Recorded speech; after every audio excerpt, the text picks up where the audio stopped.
So how do you balance all your time? The answer is I don't know. For me, I have to block out time. There's a writer named Cal Newport, and he writes about. He's got a famous book called Deep Work, and he's also got a podcast. And so I was listening to that, and they were talking about day batching, and that's something that I kind of tried to do. Either making whole or half days where you only do one certain role. If you're a person that has many roles, say you work for multiple companies, or you're teaching and playing, for example, where like half the day you focus on teaching, half the day you focus on playing, because the the biggest enemy of productivity is task switching. So if you don't know what task switching is, that's like when you jump from email to practice to social media to email to social media to practice to answering a student question to teaching a lesson to practice. Like when you're going back and forth and back and forth and back and forth and back, that is the enemy of productivity. Doing deep work on one particular topic for 90 minutes to 120 minutes is like, it requires that focus, and you get way more done.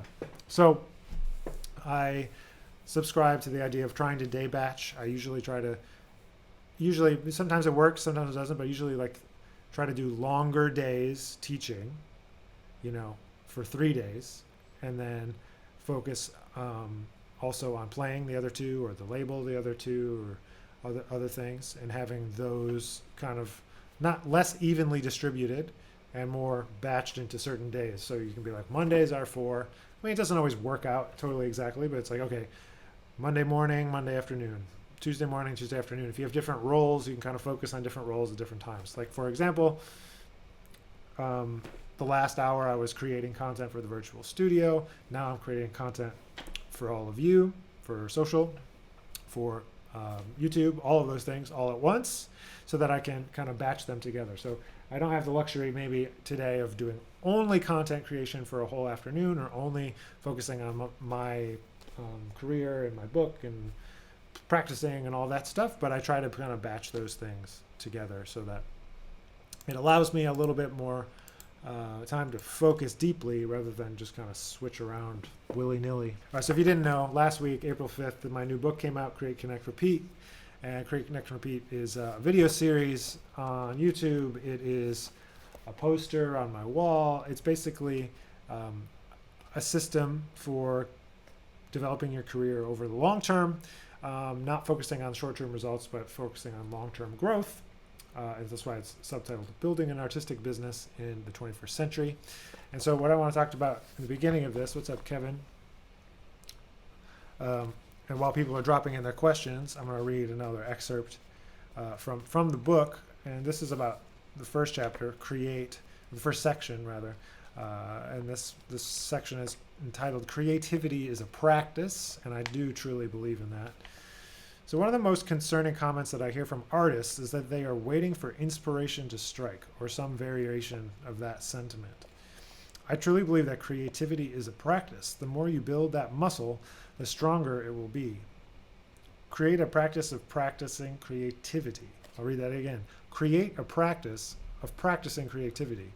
If you want to write, write. If you want to compose, compose. If you want to be better yourself at if you want to be better yourself at improvising, you need to improvise.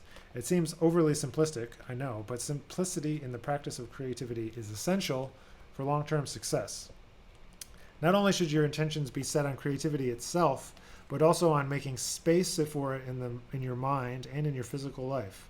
What circumstances do I need/want to create in my life, both mentally and physically, to promote my practice of creativity?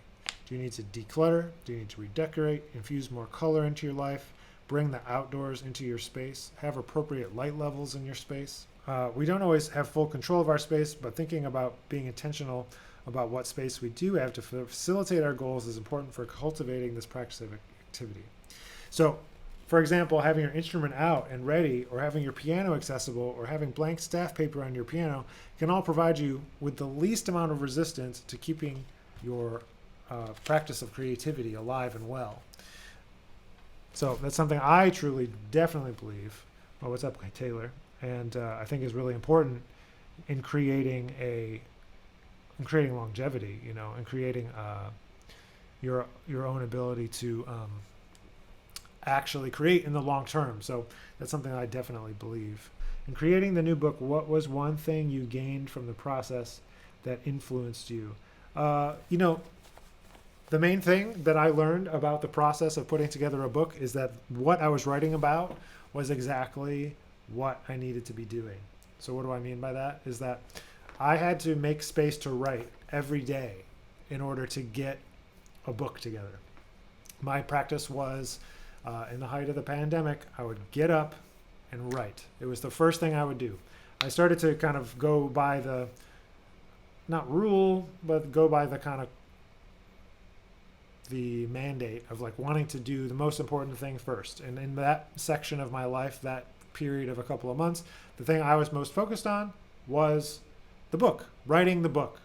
It took another 6 months to get it edited and do all that stuff. But when I was in the writing phase, which was like the spring, winter and spring of last year, so that would have been 20 and 21 maybe, was just like focusing on write every day, just something short. It started off as I was just going to write like blog articles, and then I sort of did that, and that turned into like the music marketing roadmap. That was something I came out with in 2020, and started that, and that kind of was the precursor to what became the book. So it was articles, and then it was anyway. So the question was about what did I learn from the process, and the thing that I learned was that the process, and what I'm talking about, making space for the process every day, is the thing to do. Doing that first. Whatever that most important thing is, you got to do first, because you're going to get pulled in a million directions, whether you're in school, whether you're a professional, you're working. You're going to get pulled in a million directions. So that thing, doing the most important thing first, is what I definitely recommend. What kind of practice mute would you recommend getting? There's two that I recommend. Well, the best one I think is the best brass, but those are expensive. I have this one, which is a Schmute or a Schmute. I think these are really nice. They're not as quiet as some other ones, but I think this one is really nice, and is very free blowing. I like that one. But there's one that I keep in my case that's more like the best brass one, but it's a plastic copy of the best brass. Is called Okira. It's not cheap though. They're like $100 or $80, but those work pretty well. I have talked to them about selling them off of my website for them, because they're a Japanese company, but there's all kinds of problems still with getting pallet shipments out of Japan and whatever. So when you were a student, how did your peer group influence you when you were a student? Were you ever discouraged? I was discouraged plenty of times. I think differentiating yourself is very important. I think I always differentiated myself by knowing that I could outwork everybody, and knowing I could outwork everyone, and knowing that I could make things happen, and that I had the ability to be organized. I had the ability to have all the non-musical elements together in a way that would allow me to be successful, and I would just need to be as prepared as I could be, because I knew that the musical growth would happen slower than the kind of being put together, professionally kind of growth. So taking all that stuff out of the equation so that there was no question. So I've kind of always had that ethos of being prepared, being professional, showing up on time, all that stuff. So I differentiated myself by being super active, by not waiting for school to be over to get into projects. That's something that's super, super important, is not waiting for school to be over. But yeah, I mean, my peer group, I ended up hanging out a lot with like the master's students and guys that were older, and local musicians. I'm talking about my undergrad, local musicians that were around and playing gigs, so I kind of learned from people that were older than me, and that was my peer group. And it was like an aspirational peer group. You want to put yourself in a situation, you can't compare yourself to what everyone else around you is doing, because they're probably not doing what you want to do, So you gotta kind of find where you want to be going to, and differentiate yourself. Like, what can you do that's going to set yourself apart? Like, why call you and not somebody else? I think there's a certain amount of prerequisite work that needs to happen before you can start to think strategically about like what's going to set you apart. But definitely with my master's students, by the time they're about to be finished, like the ones that are here now that are about to be finished, the conversation changes from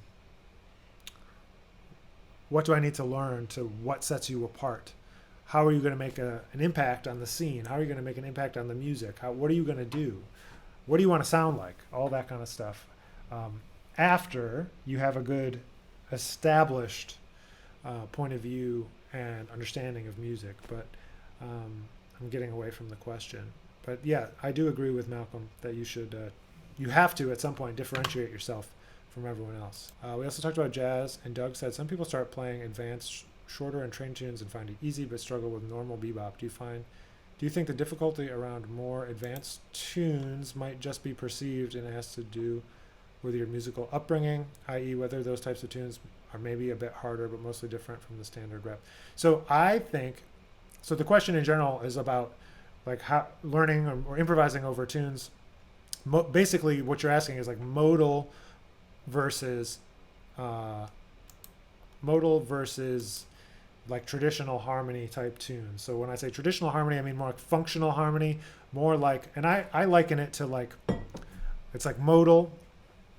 And then there's something like Wayne Shorter, which is both, I think, personally. And then there's, that traditional harmony. So, totally modal. So What is a good example. Totally, bebop music is totally like harmonically driven, and it's totally functional harmony, right? It's like Bach, it's tonic, subdominant, subdominant, dominant, tonic, and some, function, some series of that function, those functions. Can't speak. So to me, there's two types of people, and I think that makes sense. What Doug Elliott was saying about that is that there's two approaches and two kind of things. Like there's one which is like just play something within a set group of notes. Like so basically on So What on the D minor section, just play C major scale and you can play something. And I think there's a balance that needs to be struck between just playing stuff by ear, getting used to improvising, getting comfortable improvising. That's one set of skills, and then navigating bebop tunes is a totally different thing. It's so specific. All the rules apply to that, right? All the rules apply to playing Donna Lee in confirmation. There's so much voice leading. There's so many specific notes that sound good or bad on a given chord, which may change bar to bar, right?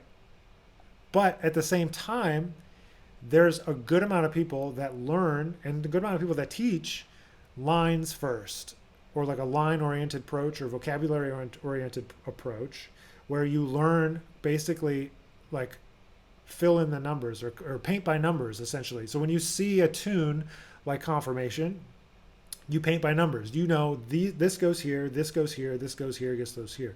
And as you grow for each situation, you learn more and more vocabulary. So for 2/5s, minor 2/5s, dominant chords for 2 bars, different chord sequences, circle of fourths sequences. You learn vocabulary that you've transcribed or learned from a pattern book, or here's diminished patterns, here's augmented patterns, and you plug and play, right? And you freely associate, you improvise between those tools that you have. And that's one approach, and I think it's a great approach, especially for playing that sort of music. Then you get to something like So What, you can't really do that. You have to rely more on a melodic sense.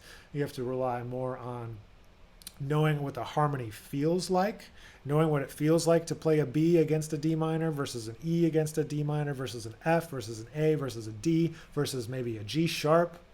Like those different notes, they're going to feel a different way. So whatever you start with is going to be easier. So if you learn modal first, that's going to be easier. If you learn bebop first, maybe that's going to be easier. And that's totally perceived by each player and what they like, and if they like rules or no rules, or if they want to play within the lines or they want to color outside the lines, all those personal preferences are going to come through. But I think that bebop music is the most specific. So I go to that as like the barometer. You've got to play this first. And once you can understand that language, because that's the language where it's all controlled. It's all very specific. You play these notes here, right? These notes sound good on this chord. They sound inside the chord. Then you can explore. You can always explore. But so that's why you do that first. To me, that's why you do that first. And then you move on, right, to the modal stuff. But then that also is specific because like you look at a Wayne Shorter tune and he's got like Like this is for Albert. Those are very specific chords. That's not just like play whatever. It's actually very specific as well. So I don't know. Everything has its challenges. I think you have to know 4 things about a chord. You have to understand what it feels like, meaning what does it feel like to play it, or what does it feel like aurally. You want to be able to spell it in a chord symbol, thinking about it stacked up and vertically, up and down. You want to think about it horizontally, which means what mode is it. And then you want to think about it as a slash chord. So what shape over another shape. So again, the thing is like what shape over another shape, slash chords. That could be as simple as A minor over F equals F major 7. That's one. And then, you think about, okay, well, A minor over F is just F major 7, which is Ionian, right? But then the question becomes, is it Ionian or is it Lydian? And in different situations, that F major 7 is going to be Lydian or Ionian mode, right? So do you know how to tell the difference? Can you hear the difference? That's the last part. Can you hear it? Can you feel it? Does it feel like Lydian? Does it feel like Ionian, a major scale, right? So that's what I want all of my students to be able to know, is those 4 things about every single chord that they encounter. So whether it's spelled like Wayne Shorter puts a slash chord, or whether it's spelled like a chord symbol, or whether you just hear something, it's all the same, right? It's all the same. It doesn't matter what it looks like. It matters what it sounds like, and it matters how it functions. So I think that there's specificity in those more free tunes, and then even playing free, like last night we did this Paul Motian just kind of inspired by Paul Motian concert series of doing guitar, trombone, and drums. We did this concert with the Institute for Creative Music, and we played regular sort of tunes. If You Could See Me Now, Monk's Mood, Misterioso, tunes that Paul Motian's trio did, and then also some of Paul Motian's tunes, and finding a way to organize a tune that doesn't have any harmonic information, just a melody, for example. I mean, Monk and Paul Motian were kind of similar in that way. Maybe there aren't chord changes. Maybe it's just a melody. How do you create something out of that, where there's no chords?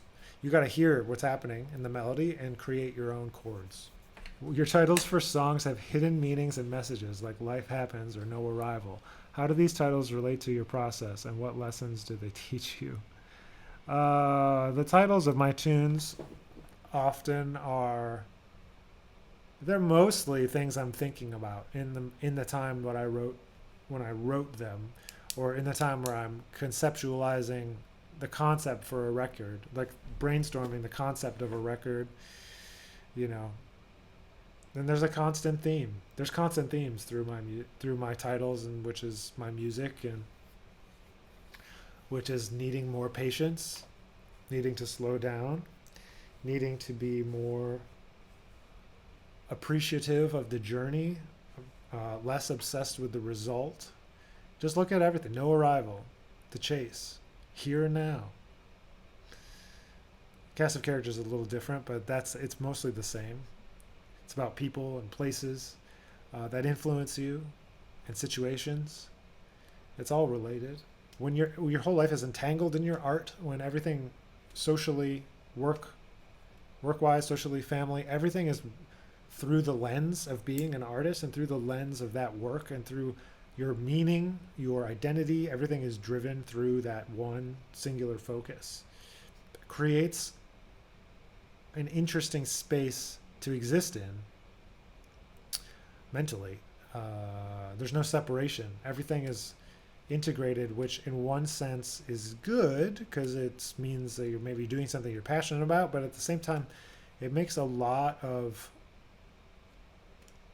difficult, really difficult. And I've struggled for a long time with this kind of identity being wrapped up in success that's not determined by the work ethic, when someone like me, who's very, like we talked about earlier, just like how could I differentiate myself, was through that work ethic. So like when the work ethic doesn't mean anything anymore, it becomes extremely disorienting.